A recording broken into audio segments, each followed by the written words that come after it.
¿Qué tal? Bienvenidos. Hoy es 6 de febrero de 2026 y vamos a entrarle con todo a un impuesto que, la verdad, le quita el sueño a cualquier empleador en el centro del país.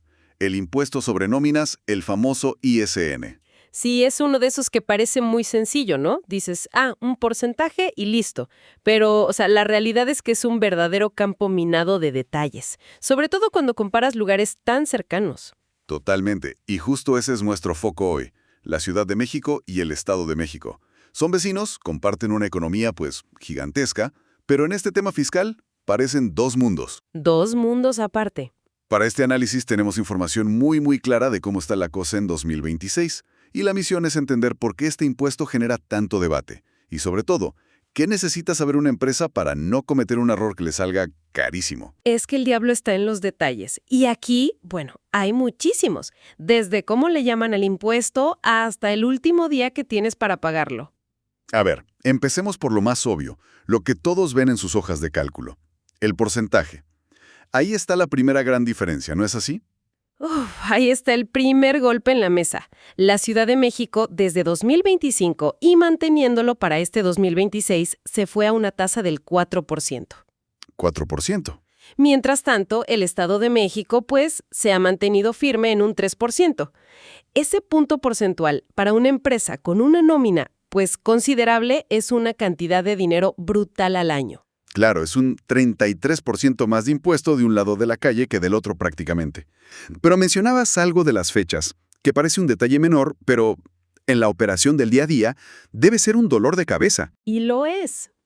Imagina una empresa con oficinas en ambos lados. En la Ciudad de México, tienes hasta el día 17 del mes siguiente para declarar y pagar. Día 17. Ok. Pero en el Estado de México, la fecha límite es el día 10. Son 7 días de diferencia que te descuadran cualquier flujo de efectivo si no estás muy atento. Te obliga a tener 2 calendarios fiscales en la cabeza para el mismo impuesto. Incluso el nombre es distinto. Eso ya te habla de que son dos códigos fiscales que evolucionaron por separado. Claro. En la CDMX es el impuesto sobre nóminas, directo al grano. Sencillo. En el EDOMEX el nombre suena mucho más técnico. Impuesto sobre erogaciones por remuneraciones al trabajo personal, que suena mucho más amplio. Fíjate que eso no es casualidad. El nombre del EDOMEX es, como dices, más abarcador en su definición, lo que le da a la autoridad fiscal un margen de interpretación un poco mayor sobre qué se considera o no una erogación. Ah, ya veo. Y todo esto, por supuesto, está bien fundamentado en sus leyes. Artículos 156 al 159 del Código Fiscal de la CDMX y del 56 al 59 en el Código Financiero del EDOMEX. Ok, pero volvamos a ese 4% de la CDMX, porque es el que genera más ruido. Sin embargo, al revisar la información para hoy, me encontré una sorpresa. Ese 4% no es una tabla rasa para todos. Hay letra pequeña. Ahí es donde se pone interesante la estrategia fiscal de la ciudad. No es un simple aumento y ya. Se introdujo un mecanismo de apoyo, un subsidio o una reducción enfocado directamente en las empresas más pequeñas. ¿Y cómo funciona exactamente? Porque esto puede cambiar por completo la decisión de dónde establecer un pequeño negocio. Totalmente. Se divide en dos. Primero, las microempresas, que son las que tienen de 0 a 10 empleados. Las más chiquitas. Exacto. Para ellas hay una reducción del 1%. Esto significa que su tasa efectiva, lo que realmente terminan pagando, es del 3%. Qué interesante. O sea que, en la práctica, para un emprendedor con 5 empleados, la diferencia fiscal entre poner su negocio en Naucalpan o en Azcapotzalco es casi nula. Es casi nula. El verdadero golpe es para las medianas y las grandes. ¿Y para ellas también hay algo, o no? Sí, para el siguiente escalón, las pequeñas empresas de 11 a 50 empleados, también hay un beneficio, aunque es menor. Una reducción del 0.5%. Su tasa efectiva queda en 3.5%. Es una medida, con una estrategia de relaciones públicas muy astuta. El titular que asusta a las grandes corporaciones es subimos al 4%, pero por debajo se está protegiendo a la base empresarial que, es la que genera más empleos. No es un simple aumento, es una política fiscal con bisturí. Y me pregunto si esta estrategia de apretar pero con cuidado es algo exclusivo de la Ciudad de México o si estamos viendo un patrón. La información que tenemos menciona a Chihuahua, a Quintana Roo, a Baja California, también coqueteando con ese 4%. ¿Por qué esta tendencia? ¿Todos se pusieron de acuerdo? No es un acuerdo formal, pero sí es una respuesta a presiones muy similares en todo el país.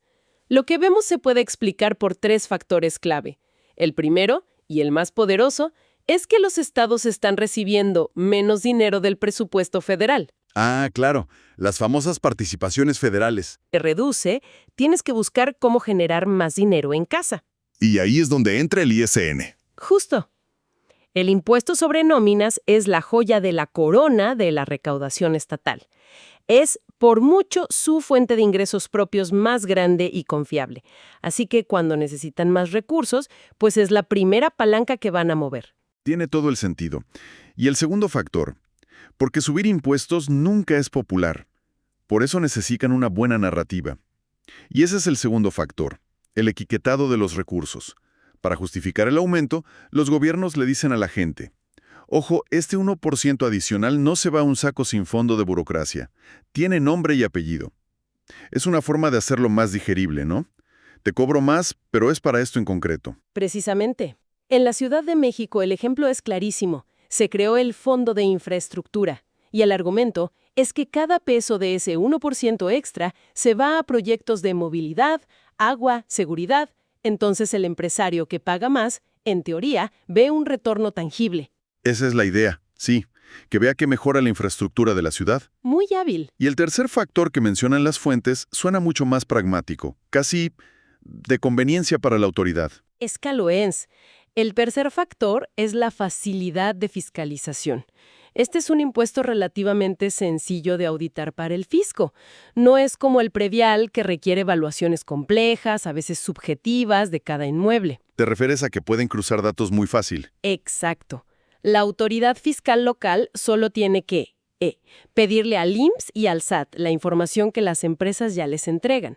Comparan la base salarial que declaraste para el ISN con la que declaraste para las cuotas obrero-patronales y el ISR federal. Y si los números no coinciden, Se enciende una alarma gigante de inmediato. No hay dónde esconderse. Esa eficiencia lo convierte en la herramienta de recaudación perfecta para ellos. Ok, si soy el dueño de una empresa escuchando esto, ¿qué significa para mi día a día? Más allá de pagar el porcentaje correcto, ¿cuál es mi checklist de obligaciones para no meterme en problemas? Bueno, antes que nada hay que recordar de dónde viene todo esto. La Constitución, en su artículo 31, fracción cuarta, nos dice que es obligación de todos contribuir al gasto público. De ahí nace todo. Pero, ya aterrizándolo, hay tres obligaciones fundamentales. La primera es la inscripción. El paso 1. Contrato a mi primer empleado, le pago su primer sueldo y a partir de ahí, ¿qué hago? A partir de ese momento, corre el reloj. Tienes entre 10 y 15 días, dependiendo del estado, para darte de alta en el padrón de contribuyentes de la Secretaría de Finanzas local. Es un trámite que no puedes dejar para después. Una vez inscrito, viene la obligación mensual, que parece obvia, pero tiene un truco. Tiene un truco muy importante. La obligación es presentar tu declaración cada mes. Punto. Incluso si un mes no tuviste empleados o no pagaste un solo peso de nómina. Ahí es donde muchos caen. Muchísimos. En ese caso, tienes que presentar lo que se conoce como declaración en ceros. Ese es el típico error que te cuesta una fortuna por un simple descuido. Pensar, si no pagué, no tengo nada que declarar. Es un error increíblemente común y muy, muy costoso. La autoridad no sabe si no pagaste o si simplemente se te olvidó declarar. Para ellos es una omisión y la omisión genera multas. La única forma de librarte de esa obligación mensual es presentando un aviso formal de baja del padrón. Entiendo. Inscripción y declaración mensual. Eso aplica para todos. Pero, ¿qué pasa con las empresas gigantes, las que tienen cientos de empleados? Me imagino que la autoridad fiscal les pone una lupa especial. Claro que sí. Para ellas existe una tercera obligación, el dictamen fiscal. Esto no es para todos. En la Ciudad de México, por ejemplo, es obligatorio para empresas con más de 150 trabajadores. ¿Y qué implica ese dictamen? Significa que deben contratar a un contador público certificado e independiente para que revise, audite y valide que cada peso del impuesto sobre nóminas de todo el año se calculó y se pagó correctamente. Es una capa extra de fiscalización para los grandes contribuyentes. Bien, ya cubrimos el qué hacer. Ahora vamos al lado oscuro. ¿Qué pasa si no lo hago? La información que revisamos usa una imagen muy potente. Habla de un efecto bola de nieve financiero. Es que es la analogía perfecta. Suena a una de esas deudas de tarjeta de crédito que empiezan pequeñas, pero 3 años después te das cuenta de que debes 10 veces el monto original. Una pesadilla. ¿Cómo empieza a girar esa bola de nieve? Empieza con 2 conceptos que la gente a veces confunde: actualización y recargos. La actualización significa que la deuda que tienes se ajusta con la inflación. No es lo mismo deber 1,000 pesos hoy que hace un año. Ok, para que no pierda valor. Exacto. Y sobre ese monto ya actualizado se calculan los recargos, que son básicamente intereses moratorios. Tu deuda crece sola cada mes que pasa. Y encima de eso vienen las multas por no haber presentado las declaraciones. Ahí es donde la bola agarra velocidad. Las multas, según los datos, pueden ir de unos 1,100 pesos hasta 20,000 pesos. Por cada una. Por cada declaración omitida. Si se te olvida un año entero, son 12 multas que se suman a la deuda que ya está creciendo con la inflación y los intereses. Se vuelve impagable muy rápido. Y si la empresa sigue sin pagar, supongo que la autoridad tiene más herramientas. Herramientas mucho más agresivas. Como es un crédito fiscal firme, la autoridad puede iniciar un procedimiento administrativo de ejecución. Esto puede terminar en el congelamiento de las cuentas bancarias de la empresa. Eso es básicamente pagarle el switch a tu negocio. No puedes pagarle a proveedores. No puedes pagar la siguiente nómina. Te paraliza por completo. Por completo. Y si ni con eso alcanza, pueden embargar bienes. Autos, maquinaria, inmuebles, pero hay una última consecuencia, que es más silenciosa pero igual de letal: la opinión de cumplimiento negativa. ¿Qué es eso? Es un documento que emite la autoridad local. Si sale negativa, olvídate de participar en licitaciones con el gobierno. Y lo que es peor, muchas grandes corporaciones hoy exigen a toda su cadena de proveedores tener esta constancia fiscal limpia. No tenerla significa que te pueden cerrar la puerta a tus clientes más importantes. El efecto dominó es brutal. Pasas de un impuesto no pagado a no poder operar ni vender. Una bola de nieve que te puede aplastar. Totalmente. Por eso la prevención y el cálculo correcto son tan importantes. Bueno, después de este escenario de terror, debe haber una forma de gestionar esto de manera inteligente, de no pagar ni un peso de más. La información que analizamos también da luz sobre qué conceptos no se deben incluir al calcular la base del impuesto. Claro, y este es el trabajo fino de cualquier buen contador o administrador. La ley es muy específica en que no todo el dinero que le das a un trabajador se considera remuneración para efectos de este impuesto. Hay varias exenciones clave. ¿Cuáles son las más importantes que una empresa debe tener en el radar? La primera y más obvia son las aportaciones de seguridad social. Lo que el patrón paga de INSS e Infonavit no forma parte de la base del impuesto. Tampoco los pagos por jubilaciones o pensiones. Eso tiene lógica. No es un pago por un trabajo que se está realizando en ese momento. Exacto. Otro concepto fundamental que está exento son los instrumentos y materiales de trabajo. Si le das a un empleado herramientas, un uniforme, una laptop para que haga su trabajo, el valor de esos bienes no es parte de su sueldo para calcular el ISN. Sería absurdo, claro. Sería absurdo. ¿Y qué pasa con el pago más esperado del año para muchos, la PTU? La participación de los trabajadores en las utilidades está explícitamente exenta. Y es crucial tenerlo claro, porque la PTU no es un sueldo, es una participación en el éxito de la empresa. Grabarla sería ilógico. Y un error ahí. Un error al no excluir todos estos conceptos de la base del impuesto significa que le estás regalando dinero a la autoridad fiscal cada mes.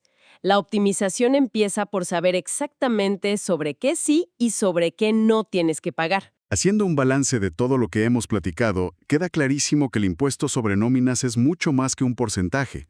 Es una pieza central en la estrategia de recaudación de los estados y al mismo tiempo una carrera de obstáculos llena de detalles para las empresas. Y hemos visto cómo esa carrera cambia por completo dependiendo de si estás en un municipio del Estado de México o en una alcaldía de la Ciudad de México. Las reglas del juego son distintas, aunque estés a unos cuantos metros de distancia. Y esa es la tensión central, me parece. Los gobiernos locales, con cada vez menos recursos federales, necesitan fortalecer sus ingresos y este impuesto su mejor herramienta.